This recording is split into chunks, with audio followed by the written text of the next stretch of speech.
Hello, welcome to Sacred Bodies Astrology. This is a channel I created to help bridge what I do in my healing practice with the world.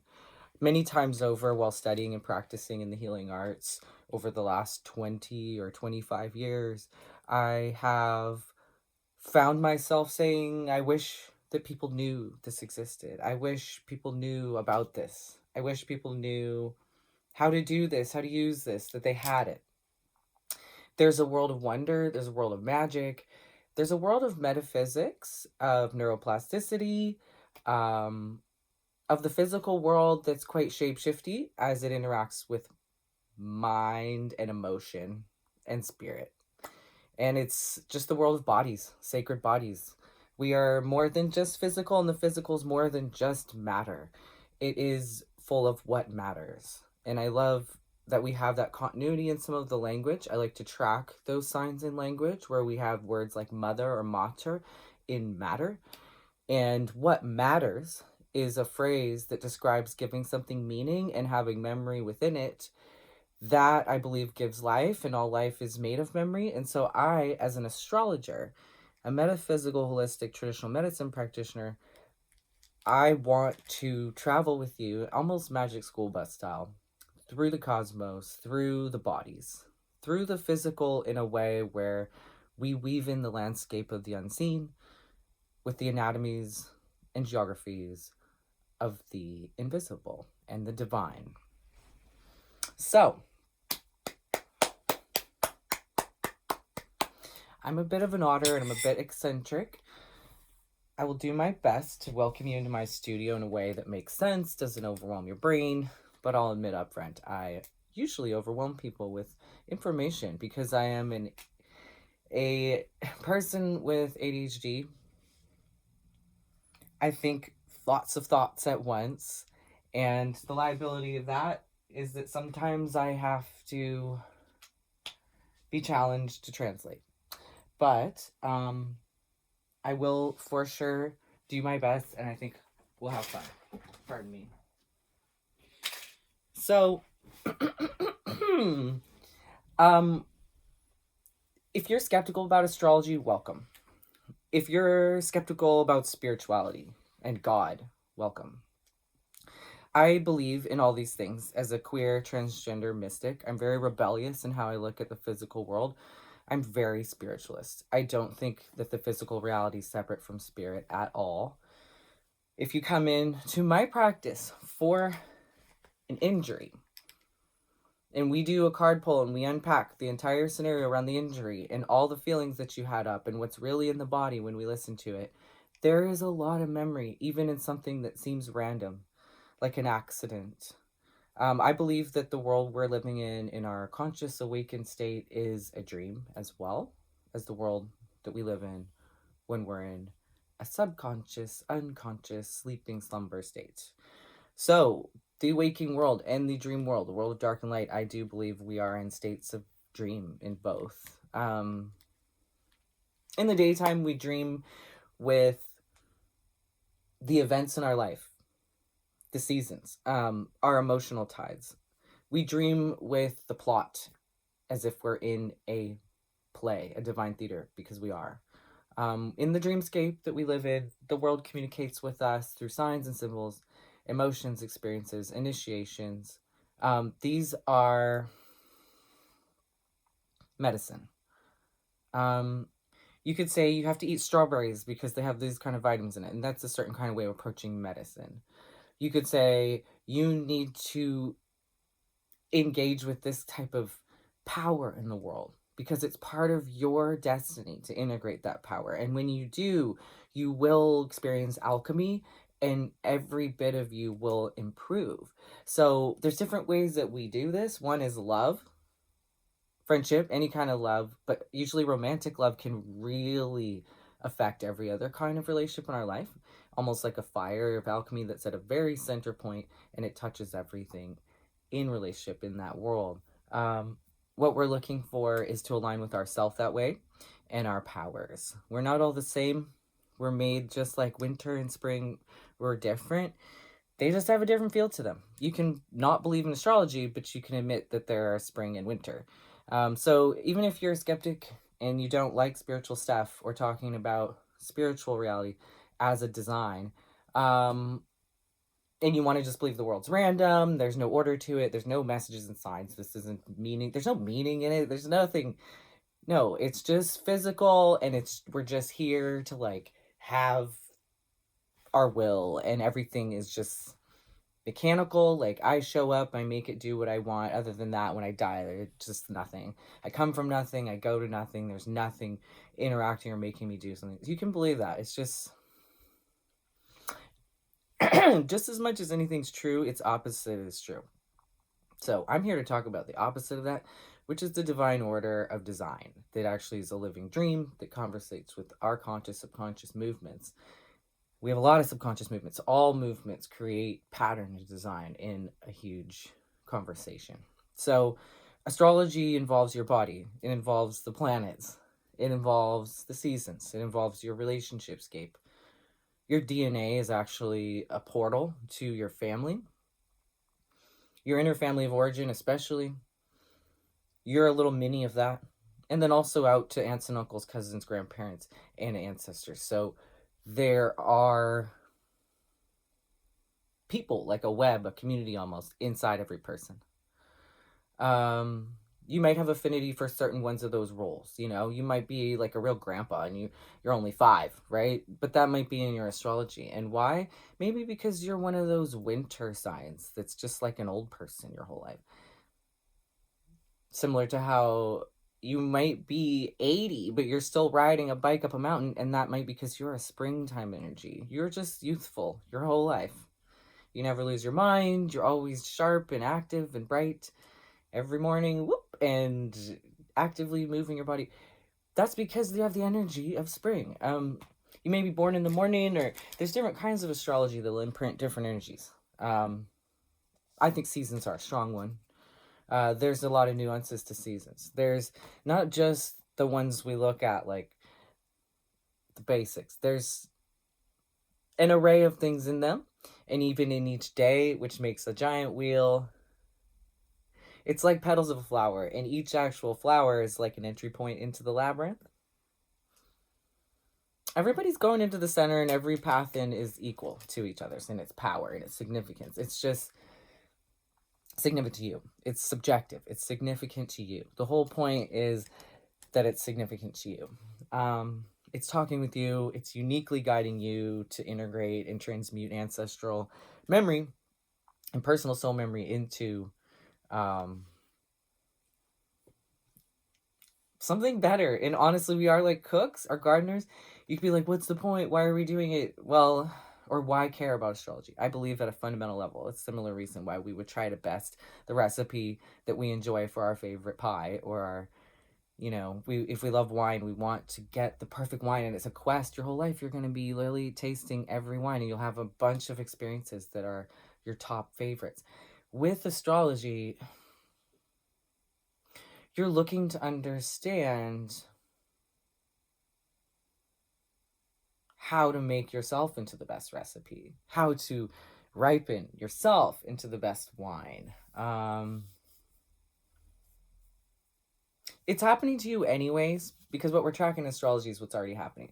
The difference when you align with it and when you work with it is that things become less scary, and you can opportunize on them, with having meaning, with having deep revelation, with having insight, with having connection to what's going on, instead of feeling like hit by random events that are terrifying and you feel out of control and you go for different, more superficial ways of being in control. I find the deep eye and view and witness of the universe and of our bodies helps us with trauma. So if we're just feeling out of control and like we're hit over and over with random stuff, it might be important to know what's going on more.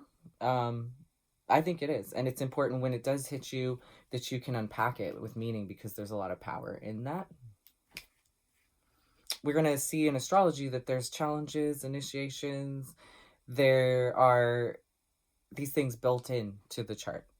So one thing we know is that we're on a wheel. And you can say like that because like a hiking trail that's a loop system, we do end up back in spring where we started, and we come full circle. And we do have traumversaries on every little spot of the wheel. And when we do leave spring and we're like going on this journey to come back to it, you can see interrelationships on the wheel. And I drew the medicine wheel as you might see it in many different orientations, such as a compass or maybe a viewfinder. You could see this as a target. It's also Brigid's cross. I work with Brigid from the Celtic world as a deity, and Hecate of the crossroads. This is the crossroads. You can see if you go into Spring's Gate, this 90-degree angle is to solstice. So these things actually have a challenge with relating to each other. That's because these points of winter and summer, I'm just gonna imagine they're there, okay? I don't know. Spring is so different, you know? So's fall. They're really different. This is a waxing kind of different, and this is a waning kind of different, but they're really different. These are really just loud and out there, and with all this stuff and everything. Outside, wow, too much. Inside, wow, so silent and still, no movement at all. Always moving, always growing, always doing, okay? Always coming to rest, seek balance, going to nourish, choose the dark. Always take and harvest and enjoy. Cooking, bathing, resting, meditating, sleeping more, doing art, harvesting. Very different than the still darkness of the standstill of solstice in the winter, or the bright full of summer. Do you see the challenge built in to the crossroads? These 90-degree angles, or 180-degree angles of opposition and square, which we hear in astrology a lot. You might be like totally overwhelmed when you hear the Saturn is squaring the moon, like, and you're like, what the hell does that mean? I hate astrologers. They're just so alienating. They just talk about these words. What does it mean, right? I think people really dissociate from astrology because they hear math terms, or they hear terms about squares and conjunctions that are geometry. Conjunction is another one. Conjunction is just when planets come together. Actually, like a common one is like Venus and the Sun. And it's called a cazimi. Oh. A cazimi means that Venus goes into the heart of the sun. So that's another intimidating astrology word. People hate astrology because they hate words like this. Conjunction. Venus and the sun are conjuncting. It's kind of hot. Can you see how conjunction is like being put together? Do you think it's hot? I think it's hot. Venus is going into the heart of the sun. And it's called a cazimi even in the Vedic tradition. Isn't that a cool word? And what it means? Do you know every year and a half, Venus does this cazimi? It does it in the exact same spot. Over an 8-year period, these conjunctions happen in the exact same spot. Like the exact same point, so that it happens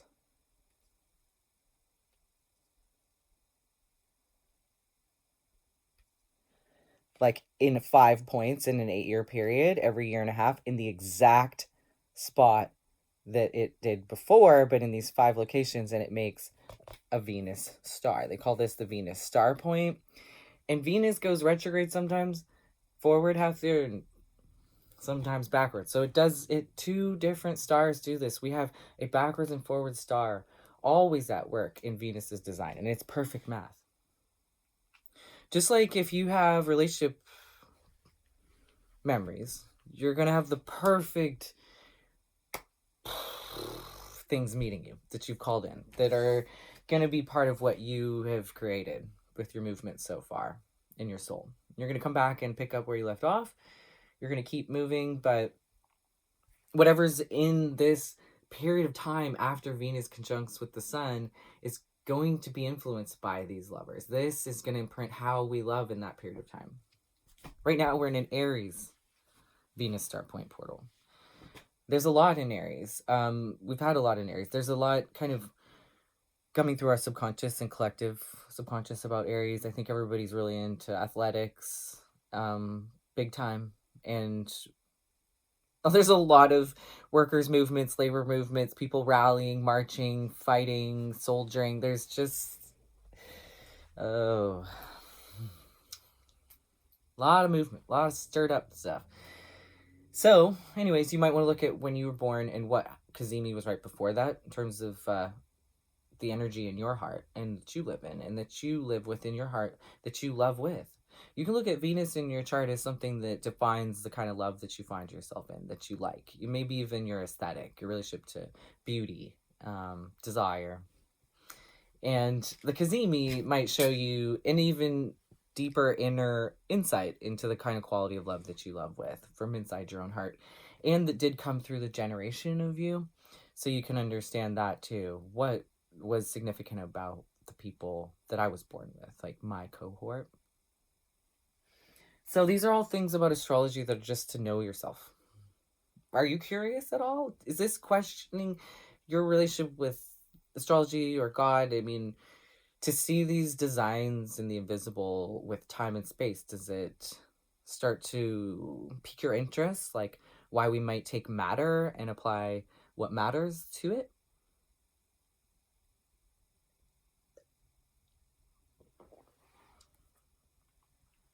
You can put an intention in water and just drink in all kinds of things. Do you know how much you can do with your intention?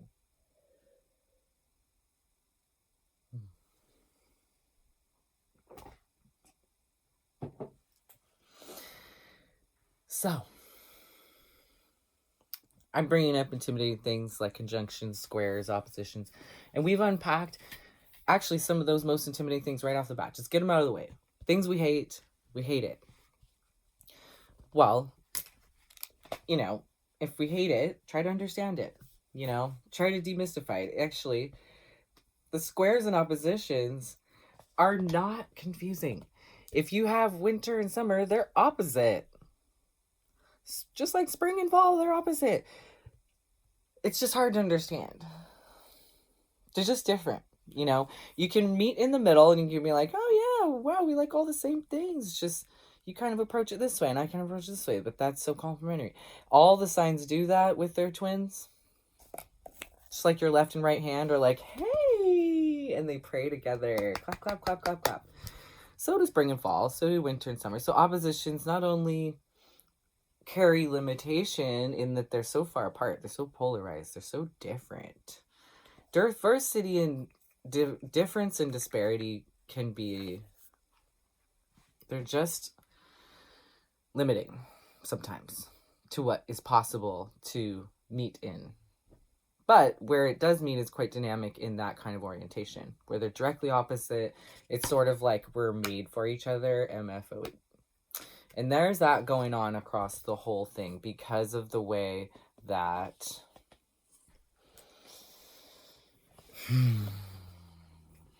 polarity works, let's say. Polarity is something to consider in astrology over and over and over. Why is it limiting or challenging that summer and winter are opposite? Why does that create a tension or an energy? Well, it's something that the ancestors noticed. The energy qualities are different in different times of year.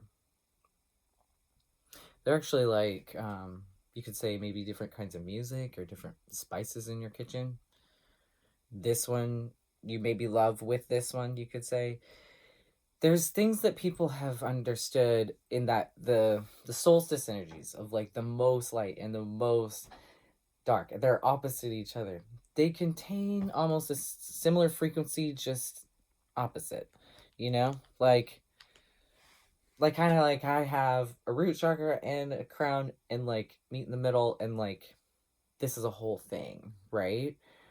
So we want to live in our whole nature. We want to live not just in one part, but how it's in relationship with all parts, and we want to live in all parts and how they're in relationship with us as a one person. This multiplicity is an ancestral culture. It's a tool. It's a strategy. A lot of ancestral cultures, when we go back and look at world traditions and lineages, they were multifaceted cultures. Either they were poly theistic. We live in such a poly world. I had to reach for that. Not as many people are in religion anymore.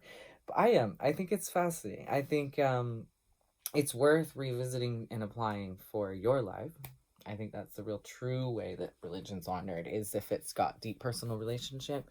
And astrology, honestly, is a way you can really personalize your relationship with everything. You can really understand yourself and say, I am on the winter thing, and I notice I'm really drawn to people here opposite me because it's like the same energy, but kind of like pairs. Like we match. There's all kinds of these across the chart. Excuse me. And across polarity, across opposition. Like oppositions are interesting. They're just like, it's like one straw, two ends. One conversation, two phones. It's like one mind, two ears. And these like twins, when you have things across opposition, they can really form a strong alchemy. Just like people, sometimes with attraction and their energy, their look. I don't know why I'm just attracted to that person. I just, how? You know, where does that come from?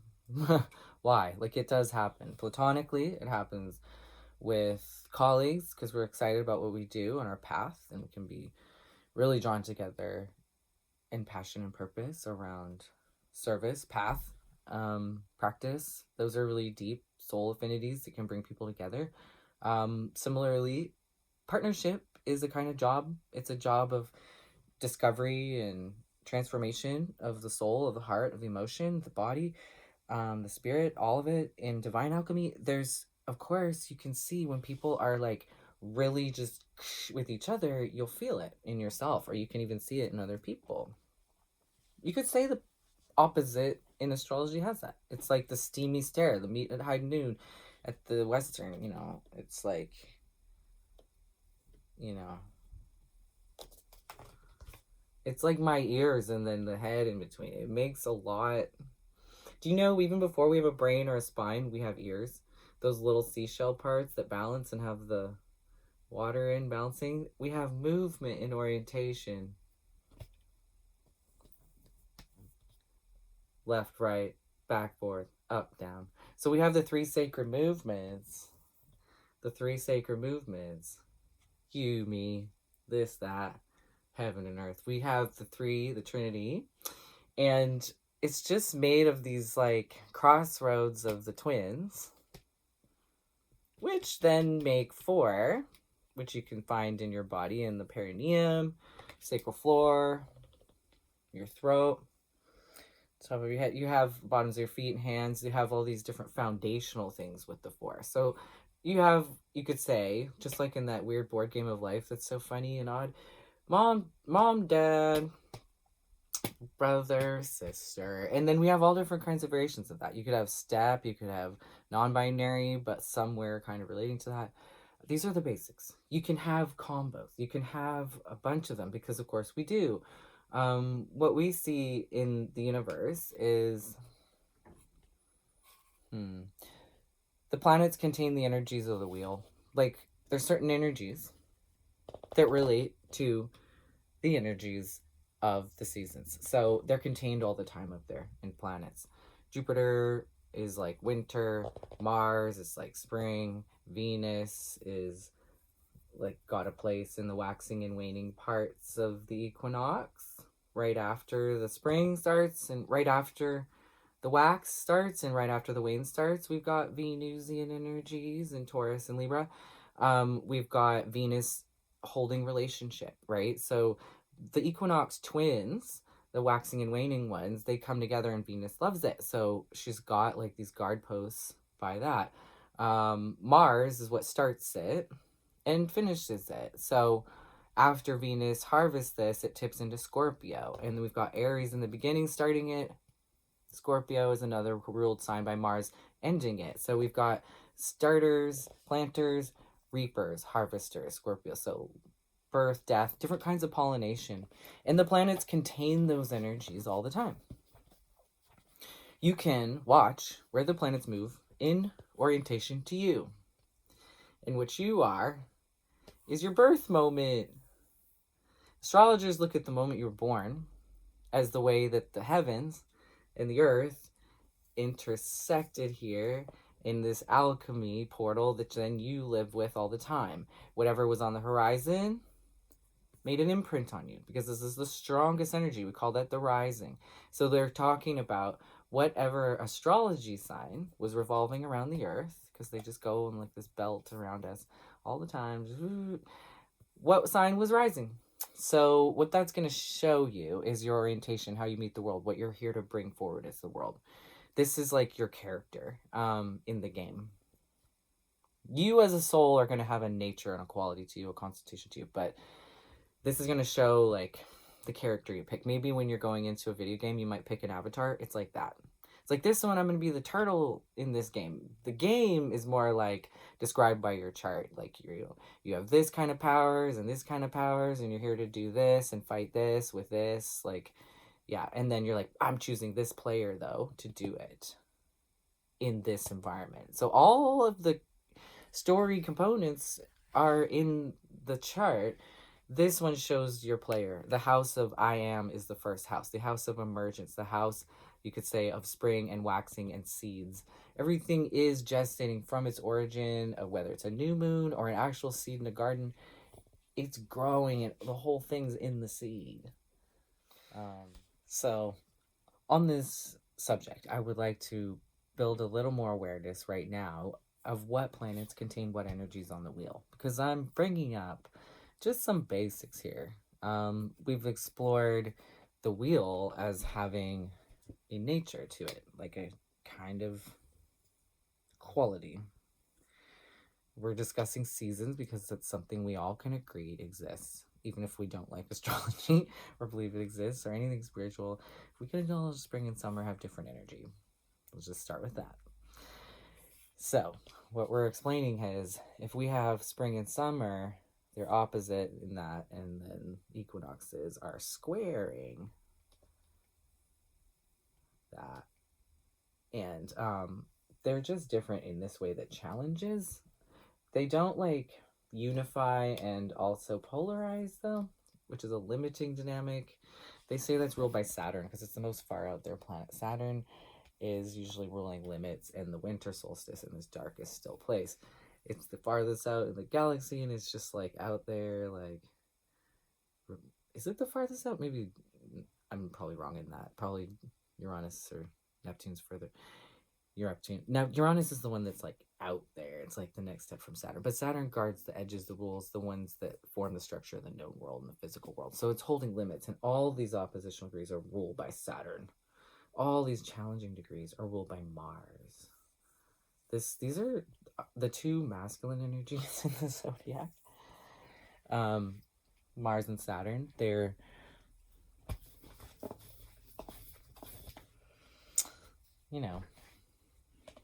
the kind of old and young version of the masculine, winter and spring version of the masculine. They challenge each other, just like a father and a son, just like a son and a mother. So these are challenging, just like opposite with the sister. They're always opposite. They're always challenging mom and dad, little brother. Similar to sister or like dad. Oh my God, mom's always challenging me. My sister's driving me crazy. Dad's on my, everybody's got this built in. It's within every family. So that's why I bring up looking at what challenges and oppositions exist. Because if you're going to approach life like that, you're going to be prepared for what happens and feel less like a victim, which is great. You might even get jokes. You might even learn things. You might even grow. It might not hurt because you understand you're in a battle. Like you're in a challenge course, you might want to say. And so if things are challenging, you won't be afraid or surprised. There's actually a lot of power to that. Learning how to be challenged and limited is an incredibly important spiritual and human thing to do. You will gain so much clarity, joy, euphoria, insight, personal connection if you lean into practicing how to be challenged and limited. Practice how to be challenged and limited. I'm a transgender man.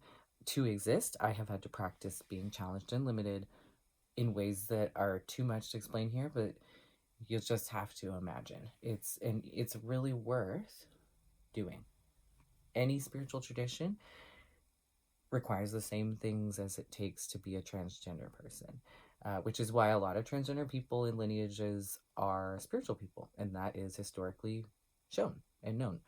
So, but if you look at it, everything I do as a trans person is actually engaging with the invisible, the energetic, the spiritual, and I am bringing a lot in through challenge and limitation into infinite imaginings and embodiments and manifestation. And that is shape-shifting, alchemizing, following intuition, and manifesting, giving shape to the invisible design and the physical. You could say I have an energy body. You could say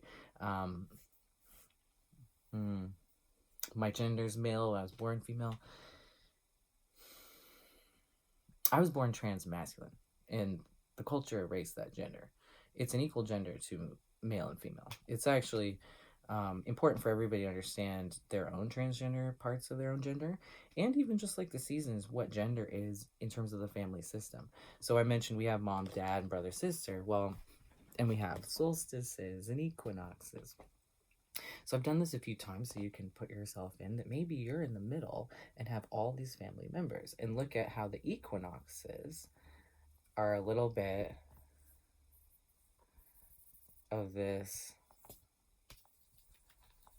similar to the moons. We've got half full and half empty, waxing and waning, and then empty and full, or whatever it is. But we've got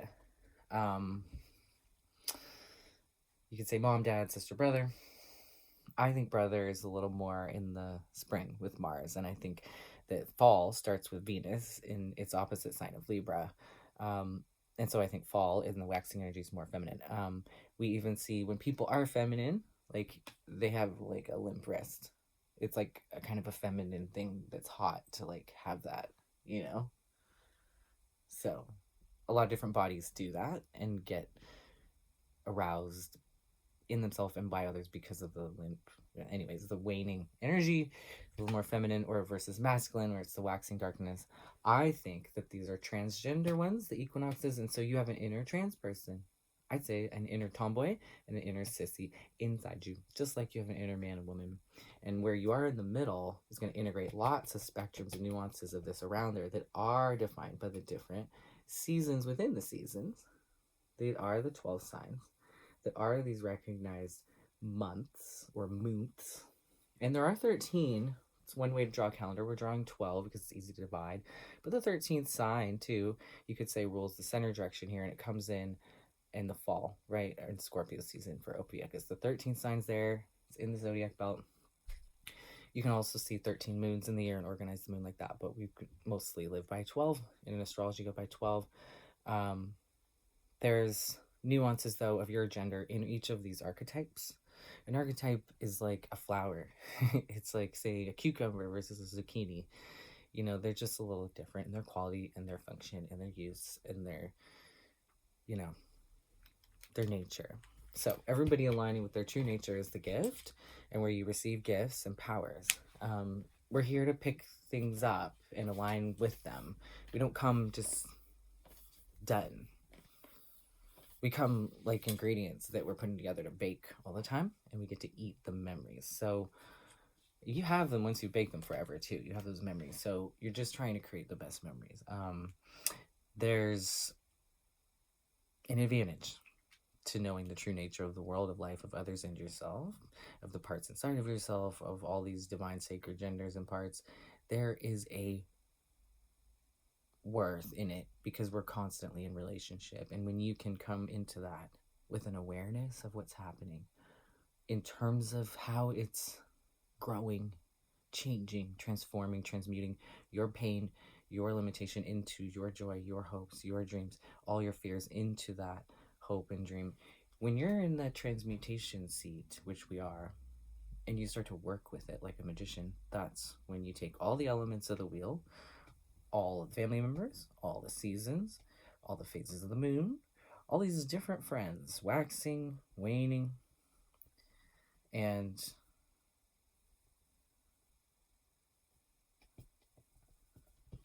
dark, light, all these different friends, and your parts of yourself. And gosh,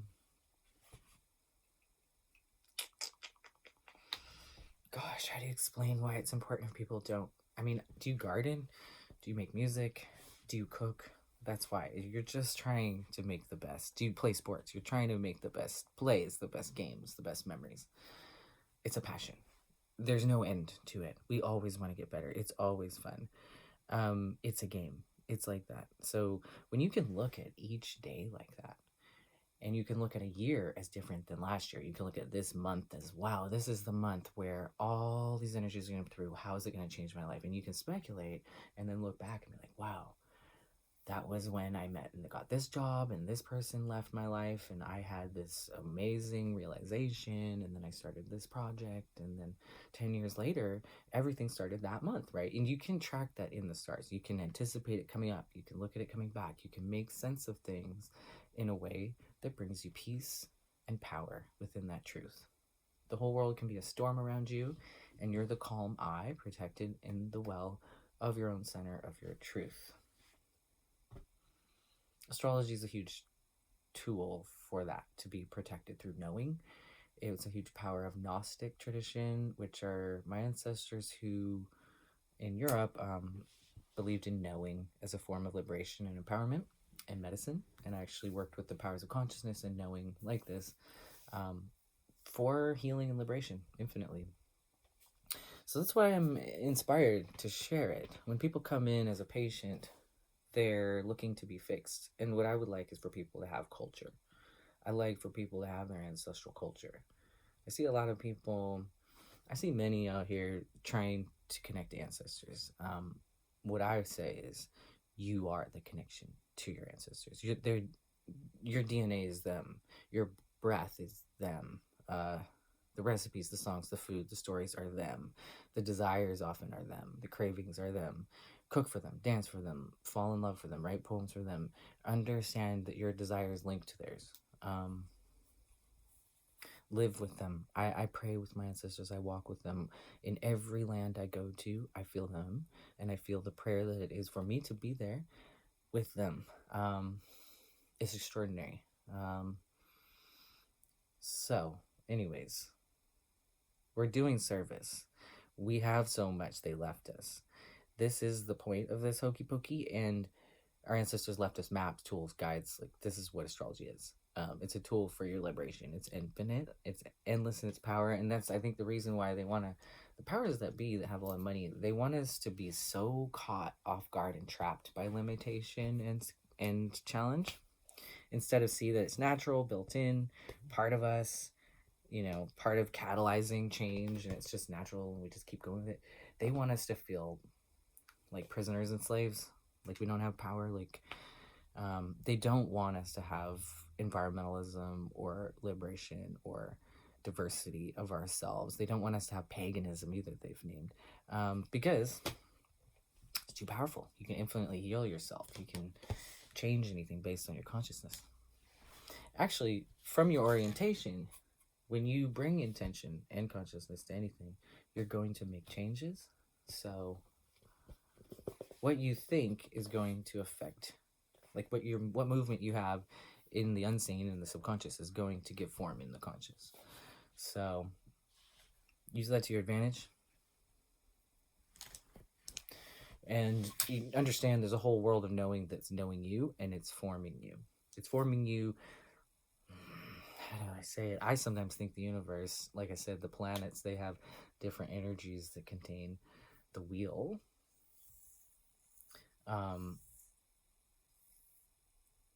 You can learn to just connect with them and draw on their power. I'm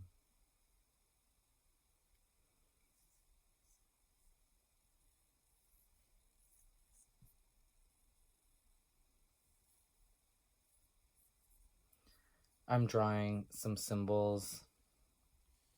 Let's just look at spring and fall real quick.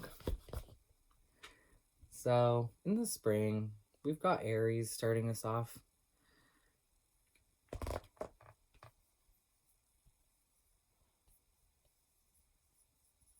And then we've got a Venus sign. And the fact that we start off with Aries and Venus, they're very close to the sun.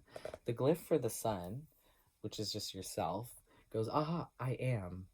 Boink, just like a little point on a map. Just boink, our little drop of water that just makes a sound, an echo out from it, or a sound in the universe that starts a world. You are that, boom, you start a world. I am, aha, wow. And then it comes into relationship. So this action is more masculine, and it's the first house, which is the number 1, which is a masculine energy, just like our root chakra, they say, is red. And it's more of a masculine energy because it's unstable as a 1, as an odd number. It wants a 2. These are stable. It has everything in it. It's very self-reliant. Taurus is very stable, self-reliant, very like a train, you know. It's very like, yeah. Aries is really like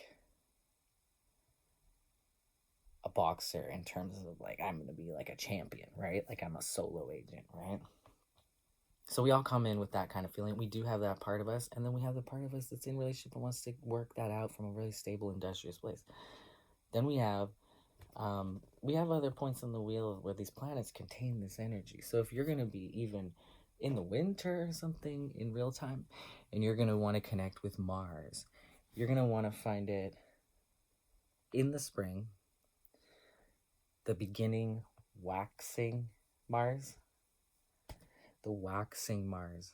That's a horrible word, waxing, but it says waxing. And that just means it's growing, you know? See how it's an arrow? It's like going, got somewhere to go.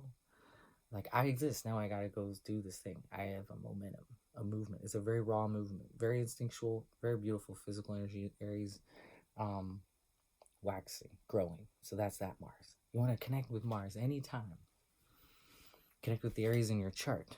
Connect with the waxing form of Mars, which is the birth side of it. And then if you want to connect with Mars and the death side, look at the opposite side of the wheel. After Venus has come full circle, and in the fall equinox in Libra, Venus comes and ends the year and goes into darkness, and there's a waning Mars that is in Scorpio.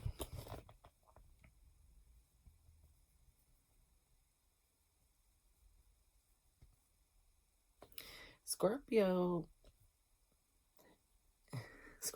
see the symbol? It's like this is Pluto that co-rules Scorpio.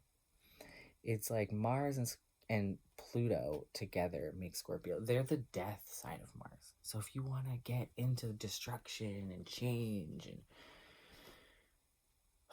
the kind of Mars that just goes into crush, you know, I don't know when that would be useful. Sometimes maybe when you want to go do something erotic, perhaps. It's very erotic energy, of course, in Scorpio and Libra. It's like, let's lie in our giant decadent feasts, and then let's feast on each other's bodies and just like carnally consume each other. So there's this consumptive energy of it. And then in the spring, it's more like athletic, physical, playful, youthful, fun, joyful. So these are different sides of Mars. If you were to connect at any moment with the planet Mars in the sky, you can find these energies and channel them with your body. You can draw them into different parts of your body or your being. Say your fear in your body. and you might locate that in different organs or bones or muscles or anatomies. You say, oh, my fear, it's bringing coldness to my stomach and my feet and my back. Oh, I must feel like no one supports me. No one's got my back. No one's standing up for me. I feel like cold feet here. Right? So this sense of like, I can't, like I'm frozen around taking in where I'm going and where I've been. Like that's the stomach's frozen. So like where you feel that, you can draw Mars into any part of your bodies that you want to. You can draw it into your genitals if you're trying to charge up your sex life in this joyful, youthful springtime way, or like the energy of morning, just like this beginning seed potency, like your root. If you want to bring in the Scorpio, Libra, Venus, and Mars over there in the fall equinox, that waning energy, that's its own kind of sexiness, like more like the autumn. It's rich. It's really rich and sensual, hey? Versus like this kind of like, do you know the Calgary Stampede or like the bull running of the bulls? That's more like Aries and Taurus in the spring. It's just like it's kind of hot, like matadors. And Scorpio and Libra actually Scorpio and Libras are matadors. They're just maybe that's the difference. Running the bulls versus the matador.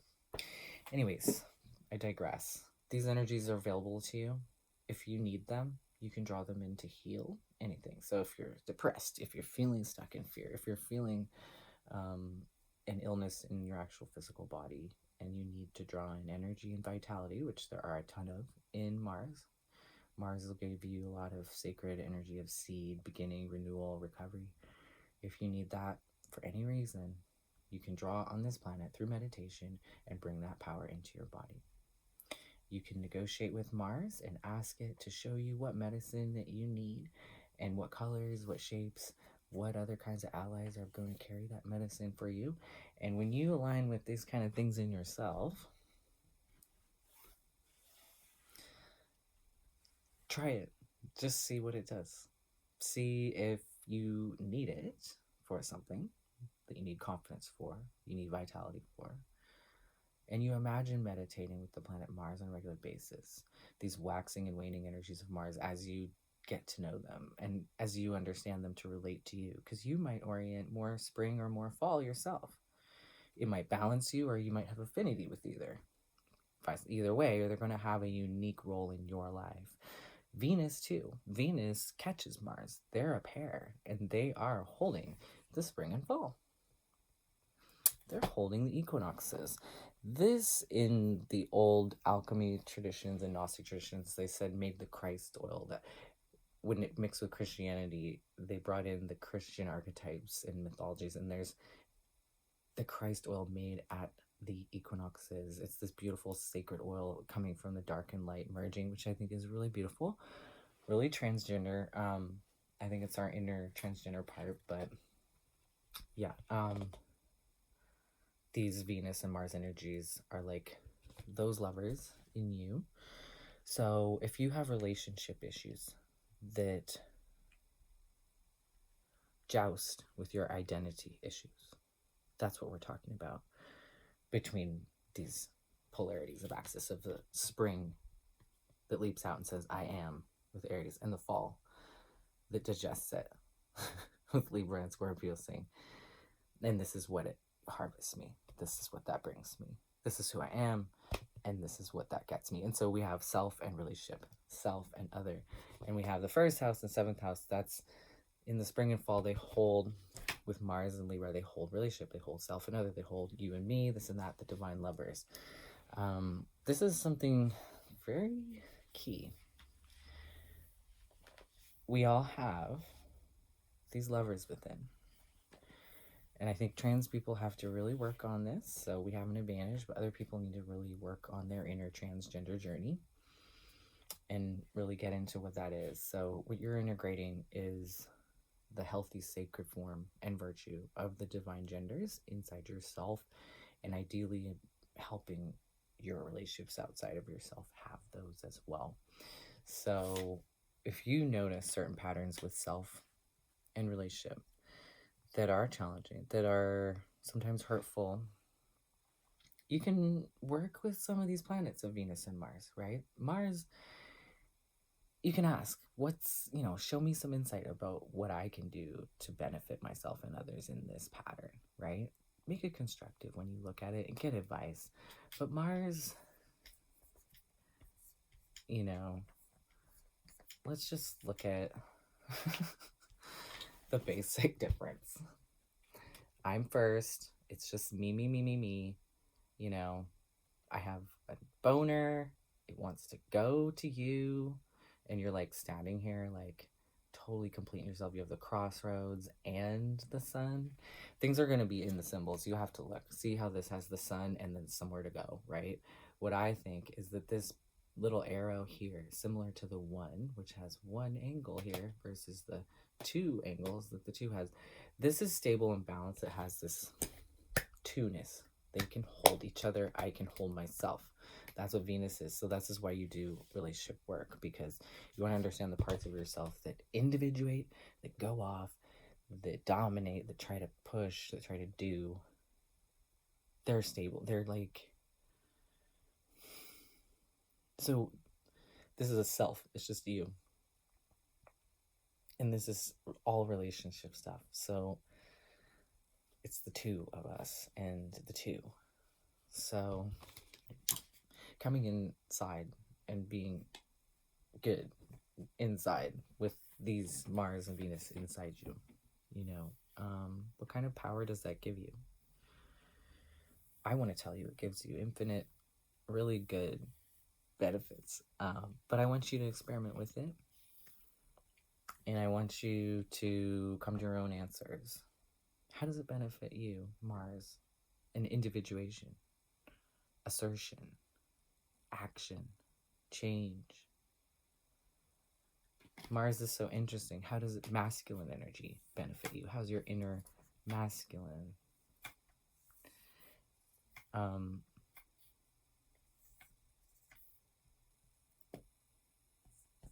going to show you a little visual.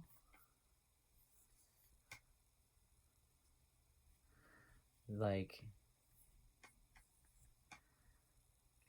I think that even Mars, which is this, is like the sun, which is another kind of fire. Mars is also a fire planet with the half moon on it. So it's waxing or waning. It has this instinct to wax or wane. It's a movement energy. It's like a change. See that? It has a whole self, but it has this half self in it too. It's designed to have this instability and this need and desire to seek something changing. It's that half moon. It has this sort of unmet need that it's leading with. It's this thing's actually secretly a half moon. That's what I think. It'll give you a lot of information. What is your calling? What is your questing? What feels incomplete to you that you must do? It's really that. And it is in the energy of spring and awakening, that energy of like, what am I going to do today? Can't wait. And it's hope, it's inspiration, it's vision. That might have been compromised a lot in relationships. So it's important to like tend to that, come back to it. In Venus,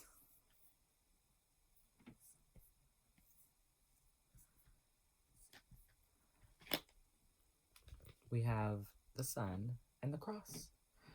The cross is the world of matter and all balance and all things in the medicine wheel. And we have the sun and consciousness of that. So Venus is like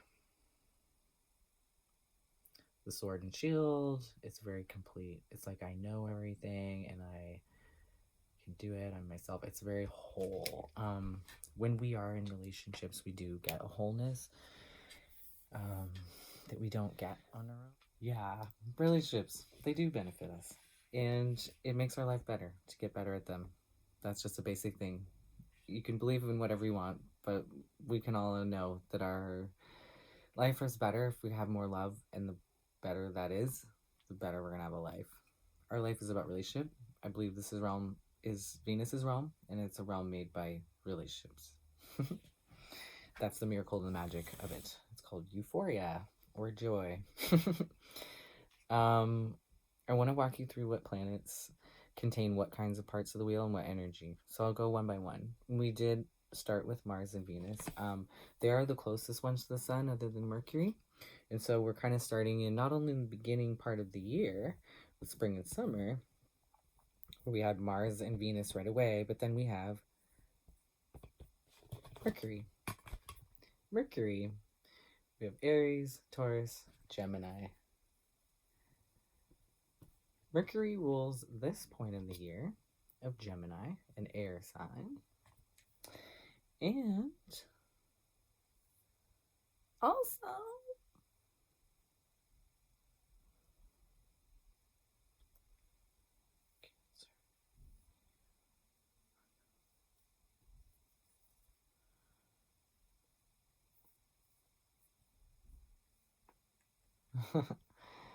also, this time of year, in the late summer, Virgo, the harvester, is also Mercury.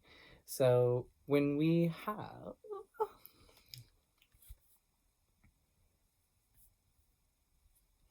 the sun and moon holding the solstice here in Leo and Cancer, these energies are the summer.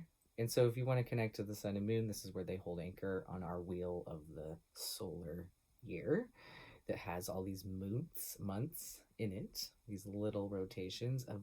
So this was a wheel of the solar and lunar orbits, cycles, wheels, okay? These are little mini stories within big stories within your larger story. This part here, say it is like a labyrinth, okay? So you're just like, I'm walking in this part, and this is when I have this thought come to me. So Mercury takes Venus, that has the stability of the crossroads. It has the sun and the consciousness of that, and I am. And then it puts the change on its head. It goes, I wonder. And its third eye is crossed with this waxing energy again of the moon, which we said gave Aries its arrow. And it gives Venus a thought. What do I do? We can think, we can act, they're all movements. So the movement in this, it takes stability and it actually brings in change through thought and awakening. And it is an air sign energy. Venus gets awakened by into Gemini first, and we come into consciousness through Gemini. So Virgo too, this is the earth sign version of it, where we're dealing with harvest and prefixing the ritual of our vision. These are big design energies. This one relates more to people. This one relates more to like social stuff, thoughts, ideas, relationship, talking, telling stories. This relates more to work and actually putting things together in a good design that's engineered well and harvested right in a ritual of the sacred. So those are the kind of energies of Mercury. You can see how the waxing moon, it is like going over the third eye of Venus. It does want to make it better. It says, I wonder how we can make this better. And just with that, we have change. And we have an instability. We have a 3, because we go Mars 1, Taurus, Venus 2, stable, Venus 2, right? I should put that on there.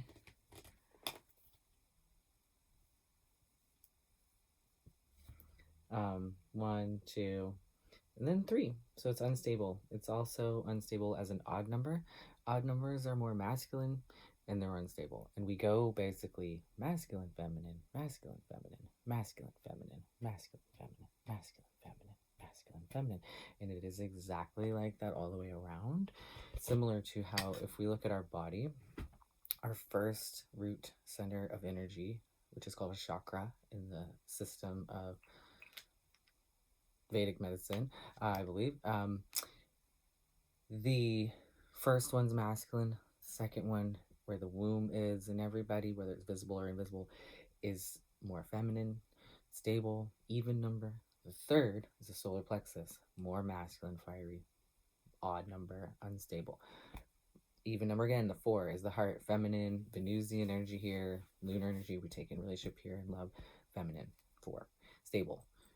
Mercury usually rules the throat. It's an odd number. This is the 5, and it rules this odd place of communication and change and movement. Lots of masculine doing energies here.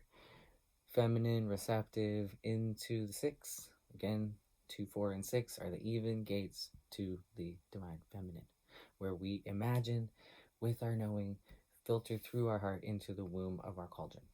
Those are the divine feminine parts of all of us, and they hit the masculine where it catches the stars here in Jupiter's cup and the crown on your head.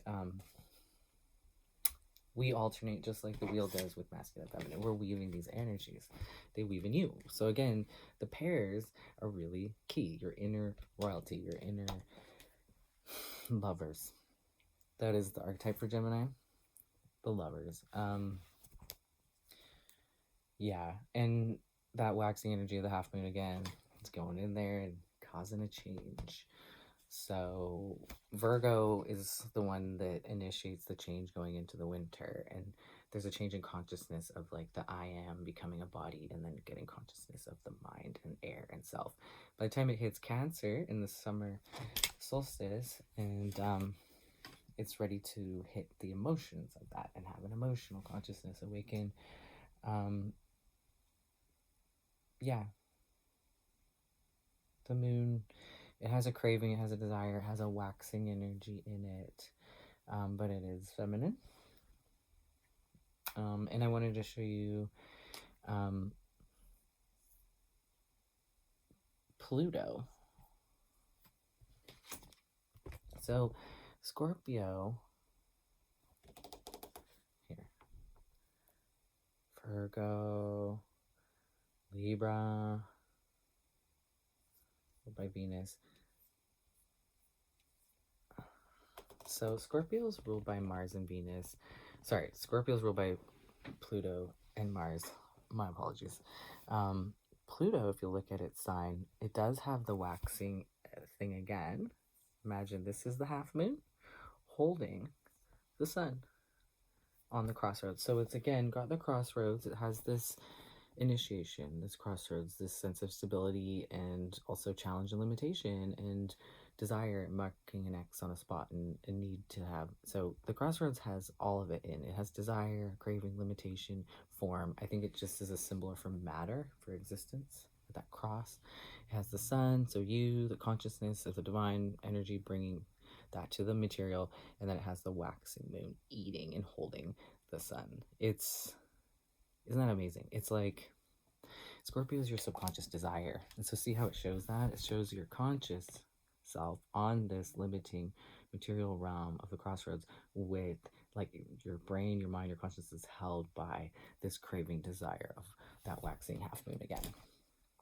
Not necessarily waxing, it could be waning, but because it could be wishing in hindsight, or it could be wishing into the future, but it's not stable, right? It has a craving.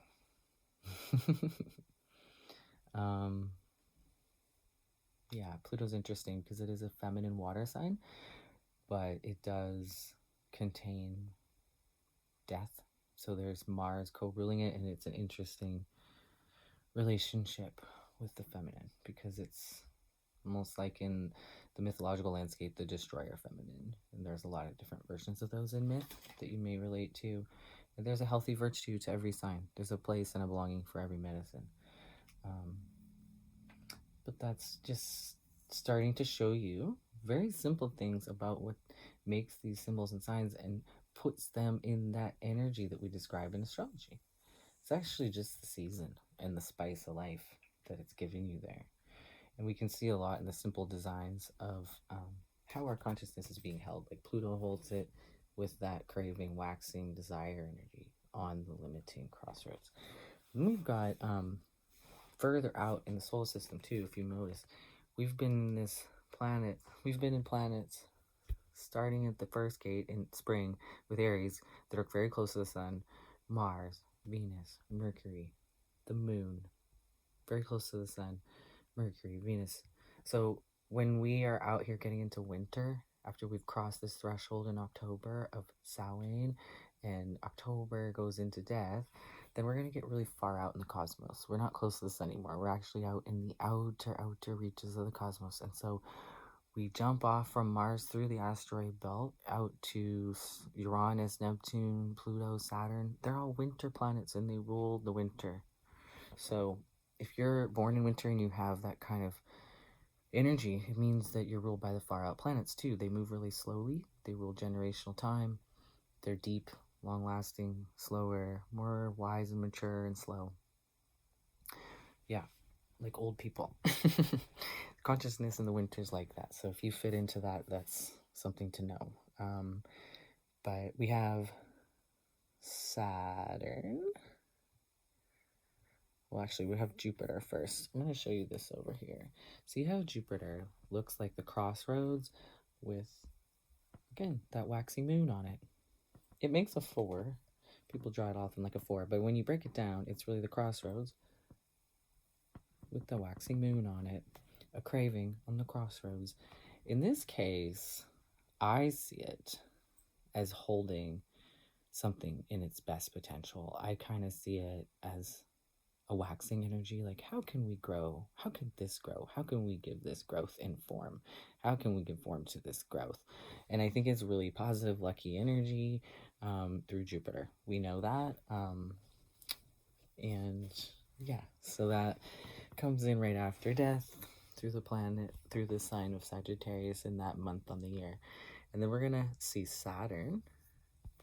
Saturn looks almost like the number 5, doesn't it? But it's got the crossroads and the waxing moon again. And it's this time the crossroads and then the waxing moon off the bottom. They do say this is like the mermaid tail of the sea goat and the archetype of Capricorn. But there's this sense of material mixing with desire again. And instead of the abundance that is getting created in Jupiter over here, where it's holding it in its potential, its positive potential. How can we hold this in its positive potential and give form to that growth? This one's holding the negative potential and limitation and actually serving that as a foundation and really dealing with the have-nots, you know? This is like, oh, what can we do with abundance? What can we do with limitation, scarcity? So these are really different forms of winter, really similar symbols. You can see that place of the moon and that half moon really makes a difference. And between the energies of Sagittarius and Capricorn, or these parts of the wheel in the winter, Jupiter rules, like Saturn rules this one, Jupiter rules this one. They're both far out planets in the sky. They're both deep parts of ourselves where we have to mature in order to relate to them.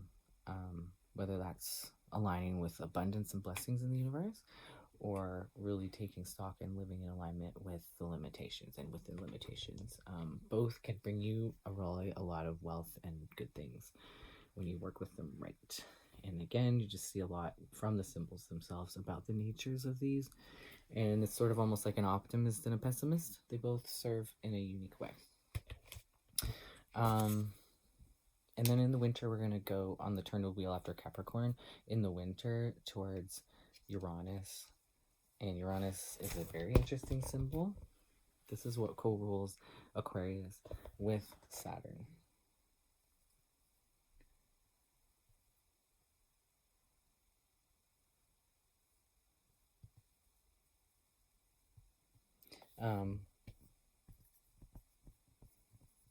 Aquarius, Pisces. So draw the Neptune. Neptune's this, Uranus is this. And when we get far out to Neptune and Uranus, this is just looking like an insane pizza on the thing. But I'm just gonna make a little space to show you again the crossroads, and the half moons, and the sun. So this has the energy in Uranus, a very, very big picture energy, they say, a liberating energy, an energy that includes all sides, sun, crossroads, and the waxing and waning desire, all working together. Amazing. How can you take the half full, half empty, and the full and make it, and there's even an invisible thing here. This is like living with all the energies. It's where we find liberation, we find cooperation, yeah, friendship, stuff like that, where everybody's getting what they need. That's an Aquarian ideal of egalitarian nature, and Uranus rules that. It comes through our third eye, and as much as this goes from spring out into the farther reach of the universe, it also goes from our root up to our third eye. So we kind of march through like Aries, Taurus, the sun and Leo, and the moon, Mercury, and all these energies, and then we hit the outer planets of Uranus and Jupiter. Jupiter's here, and Uranus and Neptune are through your third eye. Neptune is what, like, Uranus rules this air sign Aquarius, which thinks far out big things, and Pisces is ruled by Neptune. It's the king, the god of the sea, right? So the waters, the oceans, and you can see again the half moon and the desire on the crossroads. And this case of Neptune, it almost looks like similar with Mercury. It's crossing the apex of it, like it's dreaming of the highest potential and the most divine nature of matter is what it's doing with its desire, versus like desiring all the sides and all the things, that's, or desiring what's hidden in the dark, you know.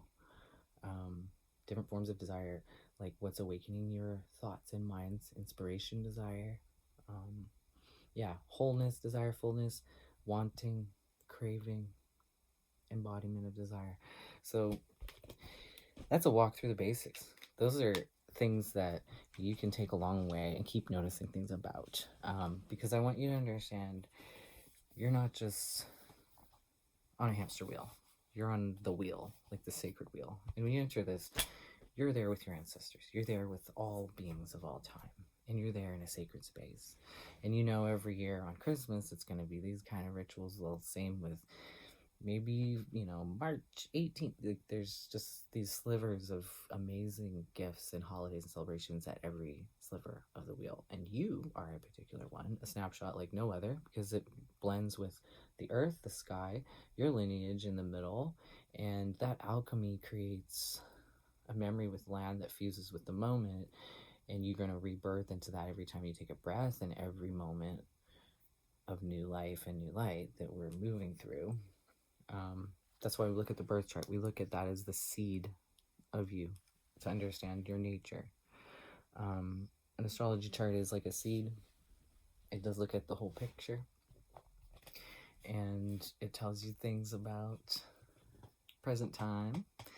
Present time, you're going to show you on your astrology wheel as you were when you were born, and you're going to have different things all over, okay? And then you're going to have planets like in the sky, actually at real time, like this, orbiting you. This is going to paint a picture in real time. So just like in painting a picture, it really matters where things go in relationship to each other. Similar to telling a joke or a story or making a recipe and plating it. It really matters, the presentation. It really matters how you did the timing of the heat and the oil and the length of the cooking, and how you did everything matters. Your astrology chart is that. It shows a story. It's a story wheel. It's an oracle for a story, and you can actually look at the elements of your story, look at what's transiting them, look at the present time interacting with who you are, your seed, your blueprint, and make sense of yourself more and how it's growing into its nature. Oh, maybe this year's an opportunity to really merge with the waters. There's tons of initiation of waters. I'm going to do creative work this year.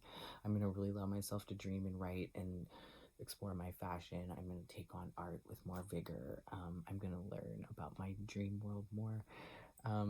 If you notice there's a lot of waters, it's good to align with it. If you notice we're going into more air and fire, it's time to come out of hiding and express and work on what you've always wanted to produce and show. What do you want to share? Not just do in private. What do you want to share? What do you want to be? What do you want to show? What gifts are you going to create from your creative potential? So working with these elements in the transits that they do arrive in our lives as and with and in those timings. This is a way you can have fun. That is the goal, is to have more fun. It's sort of like we're in a giant TV show and astrology is the TV guide. Now, would you want to just sort of get on there and start cruising channels and just watch whatever, or would you like to look at the TV guide and like hop around and be like, oh, well, I see all these shows are going to be happening this week and I want to plan my life around them? You can do that with the stars, with the sky, the planets. They are like a show, and they are making the show. They have these energies, like I say, at different points on the wheel. And at any point they're out there in the sky, they're holding that and they're bringing that energy to us in the moment. Now, that's kind of a weird concept to imagine, and this is where people, I think, get critical or suspicious. They don't like, maybe, this logic that the planet over there can have anything to do with an organ or an emotion over here. But I'm going to try to give an example or a description, a translation of this to make sense of it. So the universe has a black hole in the middle, and it has all these planets that are coming out from the sun and going around. This is like the wheel. It's like a labyrinth. You know how there's like different layers in the labyrinth? This is like the universe, right? It's also like you.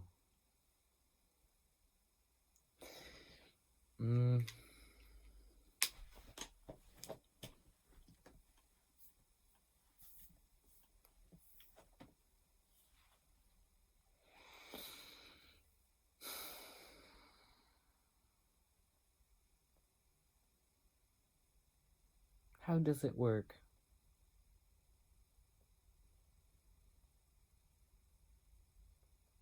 I believe the way we go through our system, and we're climbing like a ladder to the stars, to our higher nature all the time. And the different parts of our spring and winter and summer fall inside of us in the ways they are, like a kaleidoscope in each of us, a unique thing, like a fingerprint. Unique. Everybody's astral chart is a unique location on the earth, mixing with a unique DNA at a unique time. There's a unique alchemy there. No one's the same. It's fascinating. This story will never be lived, and you're the only one that has lived it and will ever live it. There's something amazing about that. The uniqueness, the specialness, that's what gives life its flavor. That's what gives it meaning, its purpose. That's what sparks the joy. So when we're full of wonder and we live in the right questions, we can go through all the seasons and put them together in a way that feels powerful, delicious, fun.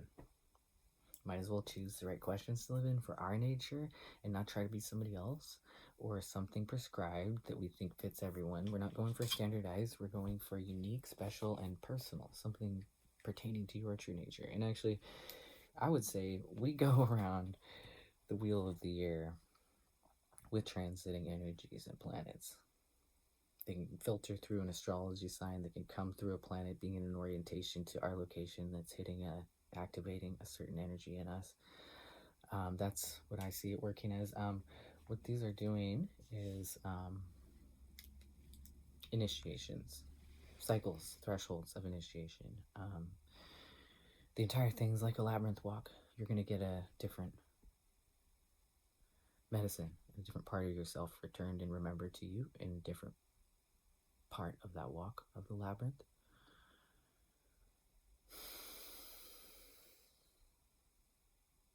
In traditional cultures, people had powerful spiritual relationships with animals, plants, kinds of weather, gods, colors. There's a need to integrate the parts of self, and for us to understand that's what we're doing in a large extent. Yeah, it's important to go about that intentionally and with a lot of curiosity and passion for what wants to be remembered in me and what is that purpose in the, the spring, summer, and fall of this year, or in the early, middle, and later parts of my life. When you look at the Oracle of Delphi, when people pilgrimage there, you'll see on the arc of entrance there, know thyself. And that one tip from the ancestors about meaning, purpose, and everything, and magic, it really is summarized in there, and it's a big reason underlying why astrology is infinitely powerful, because it's a tool to know yourself. And you can use it as an oracle to divine stories with for every moment that you've ever lived or ever will live or are living now. You can change your relationship to things based on the meaning and story that you integrate there at any time. You can change the past, present, and future by changing the framing of it and your interpretation in that filter. So it's like if you had an app and you ran like a movie of yourself through, and then you're like, okay, how about the app will take the same content and like filter it through this type of filter, and maybe the filter picks out the positive, beautiful things in the scenario and enhances them, maybe edits out some of the other parts that were awkward, and they put it all together, and then you're like, wow, at the end I'm really shown off, versus you can say I'm gonna put the ugly filter on, and the filter will just kind of notice and highlight the ugly parts and cut out the pretty ones and make it exaggerated. Our mind and memory does this of other people's all the time. So when we are knowing ourselves, when we're knowing others, when we're putting knowing to things and studying them, we change them through witness. It's one of the biggest, most basic mechanisms of medicine is witness. And it is a divine healing thing to do to yourself and other people. And we're being witnessed by the breath and the earth and the ancestors all coming in, giving us life every moment to our heart and lungs. And we receive it. So fundamentally, we're not really doing things. We're witnessing, being witnessed. And in that really beautiful relationship, we have a creative desire form that blooms over and over in us. And each one is special. And that is the summary. We are a garden. We are gardening with the cosmos, our true potential and our true nature. And it is something that's a work in progress that we have to design, engage with, work at, improve. And just like a garden, you're composting, you're building the soil, you're going to plant a perennial that's going to be 15 or 20 feet tall in 10 years.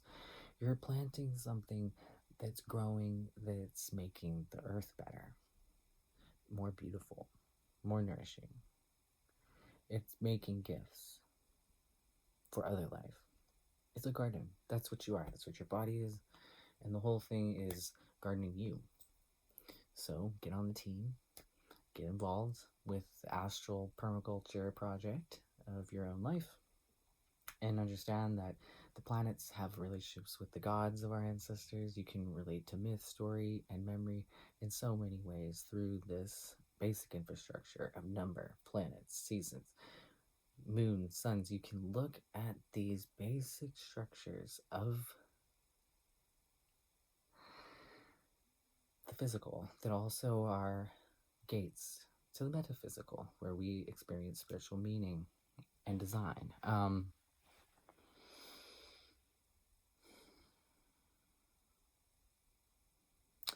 And just work on making a beautiful garden, one that you enjoy.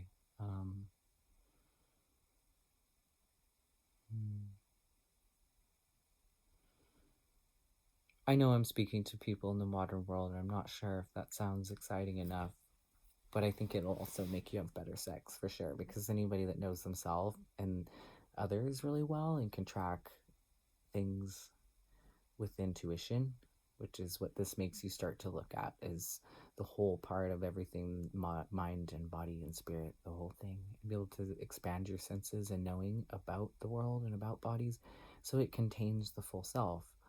So if you're making love with somebody and you all are connected spiritually and emotionally, that's probably going to be a much better sexual experience. If you're really deeply connected to each other's beauty and chemistry, like your alchemy nature that we've just gone over here, on a constitutional level, we're a mix of physical and mental, emotional, and spiritual natures and qualities. So you might match in a really potent way with somebody, and the sex is going to be better the more you know into yours and theirs and see it and track it. Again, witnessing. It's this wonder medicine, and it is infinite in its ability to transmute our experience of anything. So you may think that some things that you deal with in your mind or your body that are considered challenging illness, you may think they're impossible to change or fix, but they're not. Nothing is. It's all, as you can see from these symbols and designs of the ancient, a world of alchemy and change. It's constantly in a transmutation. I often go down and sit by the shoreline, and you'll see the amount of change that happens there within, half hour, an hour. It's just constantly different every day and changing. We are too. And if you watch the sky and the tides and currency there too, it's like the tides down here. And we are that shoreline of the universe's design. It's awakening, threshold of remembering. And it's beautiful. No matter what happens, it's beautiful. I do not mean to spiritually bypass to say everything's great. It's horrible. I'm a Pisces. I'm a tragic person. I've lived through some really fucked up tragedies, pardon my language. But yeah, like, I just think it's all beautiful. That's what I'm saying. And I think by the time you get to that end sign in Pisces where Neptune's ruling it, and you got the crossroads and the higher potential to look at it, you just take that high road and the higher potential to look at it. I desire to know the higher craving and desire of this. Neptune brings it all together in the waters and rules Pisces, which is the last sign of winter, and it's kind of like the last word. So when we want to approach life, get into that interconnective layer of waters and enter into the sacred of life.